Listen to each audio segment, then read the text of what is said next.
Pourquoi est-ce qu'elles ont un tel succès en ce moment? Ce genre est apparu en Corée du Sud au début des années 2000 et c'est aujourd'hui un incontournable de la bande dessinée. 요즘 한류를 떠올리면 K-푸드, K-팝, K-뷰티 정도가 생각납니다. 하지만 우리가 잊지 말아야 할 산업이 하나 더 있으니 바로 웹툰이죠. 흔히 K-웹툰이라고 부르지만 엄밀히 따지면 K를 뺀 그냥 웹툰이라고 불러야 합니다. 왜냐면 웹툰 산업 단어 자체가 대한민국에서 나왔기 때문이죠. 오늘은 프랑스 텔레비지옹 소속의 24시간 뉴스 전문 공영 매체인 프랑스인포의 2026년 1월 10일자 한국의 인기 디지털 만화인 웹툰의 성공 요인은 무엇일까? 라는 짧은 영상을 하나 가지고 왔는데요. 모두가 K-뷰티, K-팝, K-푸드에 주목하는 시기에 이 영상이 나왔다는 것, 특히 프랑스에서 나왔다는 게 중요합니다. 프랑스는 세계 만화 소비국 2위이자 만화를 제9의 예술로 평가하는 곳이기 때문이죠.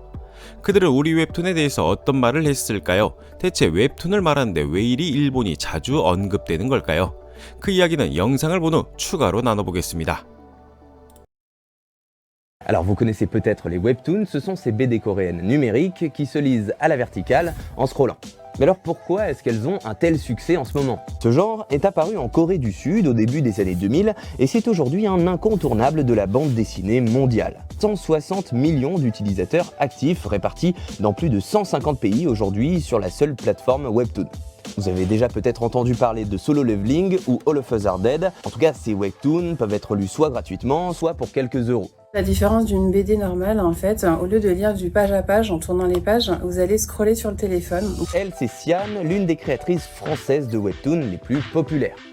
Donc c'est un format qui est adapté spécifiquement pour le téléphone. Et si ces webtoons ont gagné en popularité, chez nous, c'est aussi parce qu'ils inventent une autre forme de narration que celle de la BD et du manga traditionnel, notamment, on en a parlé, grâce à la verticalité. Vraiment, ça a changé ma conception, en fait, de la création. Quand vous avez une BD, vous avez votre double page. Donc quand vous la lisez, votre œil va percevoir un petit peu l'environnement et le contexte des pages, alors que dans le webtoon, pas du tout. Et le fait, en fait, de faire dans la longueur, vous pouvez créer du mouvement. L'action, en fait, que le lecteur fait en scrollant sa page, ça va l'impliquer dedans et la lecture en fait va être encore plus immersive. Alors pour l'anecdote, le fait de jouer avec la continuité d'une image, c'est pas nouveau en Asie. Les emaki, sorte de rouleau narratif japonais, le faisaient déjà dans le sens horizontal cette fois dès le XVIIe siècle. Et ce sentiment de continuité, vertical pour le webtoon, va demander au créateur de penser son œuvre autrement.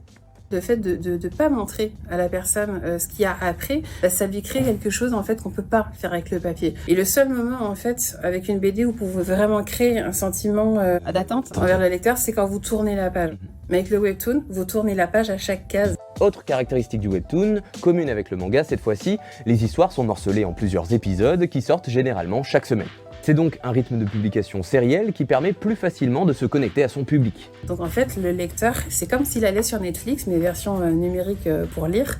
Il revient chaque semaine à son rendez-vous. Le principal truc que j'adore vraiment dans le webtoon, c'est l'échange avec les lecteurs. Quand on lit le webtoon, là, oh mon Dieu, je veux la suite et tout. Mais nous, les auteurs aussi, on attend mais toutes les semaines que les lecteurs ils viennent et qu'ils nous donnent le feedback et tout. L'épisode il sort, on a en direct la réaction des lecteurs. Et pour distribuer toutes ces œuvres, des plateformes et des applications ont émergé ces dernières années, comme Webtoon Entertainment, qui est un des mastodontes sud-coréens du genre et qui est aussi disponible en France. D'ailleurs, Disney a investi dans ce service, Webtoon Entertainment, à hauteur de 2% en 2025, ce qui illustre l'intérêt croissant pour le secteur. 일본이 자주 언급되는 건 프랑스 시청자들에게 만화라고 하면 가장 먼저 떠오르는 기준점이 일본 만화, 즉 망가이기 때문입니다. 망가와 한국 웹툰은 무엇이 다른가를 비교하는 게 가장 빠른 설명 방식이기 때문이죠. 하지만 여기는 약간의 문제점이 있습니다. 웹툰은 단순 만화가 아니라 거대 유통 플랫폼이기 때문입니다. 우리나라 드라마가 아무리 세계적 인기를 끌어도 그걸 넷플릭스나 OTT와 비교하지 않는 것처럼요. 자, 우리나라 웹툰 산업 이야기를 해보죠. 한국 웹툰 산업은 지난 10년간 유례없는 성장을 거듭하며 한국 콘텐츠 산업을 견인하는 핵심 동력으로 자리 잡았습니다. 문화체육관광부와 한국콘텐츠진흥원 자료에 따르면 2024년 기준 한국 웹툰 산업의 전체 매출액은 2조 2,856억 원에 달하며 전년 대비 약 4.4%의 성장을 기록했습니다. 이렇게 보면 성장이 얼마 되지 않는 것처럼 보이지만 2017년 매출액이 3,799억 원에 불과했던 점을 상기할 때 불과 6, 7년 만에 시장 규모가 약 6배 이상 확대된 것은 전 세계적으로도 유례를 찾아보기 힘든 성과죠. 참고로 한국 웹툰의 최대 수출국은 일본으로 전체의 49.5%를 차지하고 있으며 북미, 중화권, 동남아시아가 그 뒤를 잇고 있습니다. 이러니 유럽 시장에서 성장이 너무나 중요하죠. 이러한 성장의 핵심에는 역시 플랫폼 중심의 수익 구조가 자리하고 있습니다. 2023년 통계에 따르면 전체 매출액의 64.4%인 1조 4,094억 원이 플랫폼 업체에서 발생했을 정도입니다.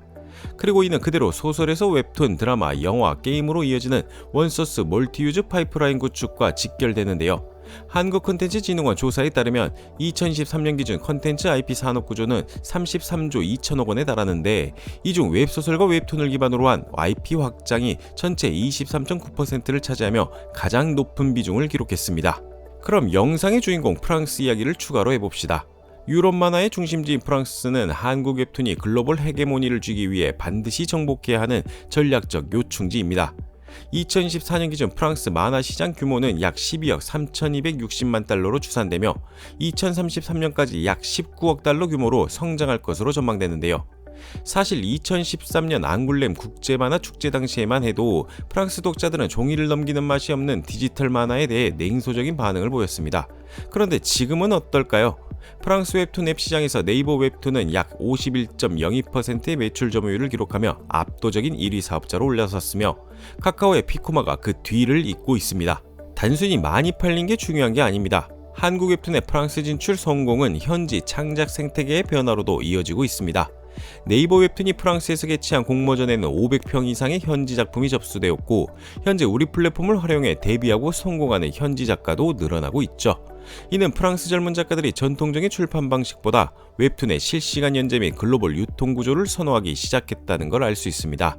구조가 바뀐다, 체질이 바뀐다. 이 말은 시대가 바뀌고 있다는 겁니다. 시대를 따라가지 못하면 도태되고 말겠죠. 그래서 전통적인 만화 강국들과 글로벌 빅테크 기업들도 발빠르게 대응에 나섰습니다. 특히 만화 종주국으로서 자존심이 높던 일본은 한국식 웹툰 모델을 벤치마킹하여 대대적인 체질 개선을 시도했죠. 일본 최대 출판사인 슈에이샤는 2024년 런칭한 점프툰으로 소유한 유명 만화를 편집해 제공하는 건 물론 웹툰 전용 오리지널 신작을 만들고 있습니다. 또한 공모전을 통해 우리나라 작가도 영입하고 있죠. 진격의 거인으로 유명한 고단샤는 미국 전용 플랫폼인 K망가를 만들었습니다. 네, K망가. 고단샤의 영문 앞자리를 딴 거라고 하는데 다른 나라 사람이 봤을 때 오해가 생길 소지가 가득하죠. 미국 빅테크 기업인 아마존은 플립툰을, 애플은 애플북스를 통해 웹툰을 제공하고 있는데요. 이런 후발주자의 움직임은 우리 플랫폼 기업에게는 강력한 위협이자 자신들이 만든 게임의 룰이 세계적으로 인정받았다는 방증이기도 합니다. 앞으로 AI는 물론 킬러 IP 제작 등 우리 웹툰 산업은 최초라는 타이틀을 넘어 최고의 지위를 유지하기 위한 질적 도약 단계에 서 있습니다. K가 붙지 않은 우리 문화 산업 웹툰이 10년 뒤 어떤 위치에 있을지 참 궁금한데요. 여러분은 어떻게 생각하시나요? 영상을 시청해주셔서 감사합니다. 구독과 좋아요는 영상을 만드는 데 큰 힘이 됩니다.